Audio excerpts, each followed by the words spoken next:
పేకాటలో 138 కేసులలో 599 మంది 14,15,917 రూపాయల స్వాధీనం. పోలీస్ కమిషనర్ వెల్లడి.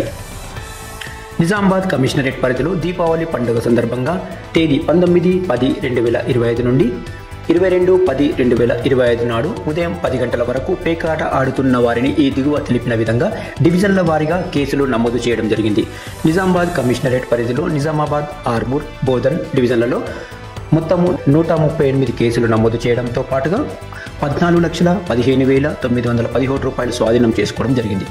పూర్తి వివరాలు ఈ విధంగా ఉన్నాయి.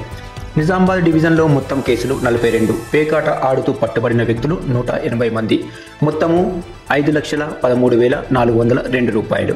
ఆర్మూర్ డివిజన్లో మొత్తం కేసులు 44, పేకాట ఆడుతూ పట్టుబడిన మొత్తము 232 మంది, మొత్తం రూపాయలు 5,51,785 రూపాయలు.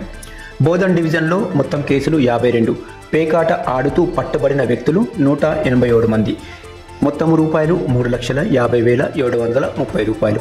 3 డివిజన్లలో మొత్తం కేసులు 138, 3 డివిజన్లలో పేకాట ఆడుతూ పట్టుబడిన వ్యక్తులు మొత్తము 599, 3 డివిజన్ల పట్టుబడిన మొత్తం రూపాయలు 14,15,917 రూపాయలు.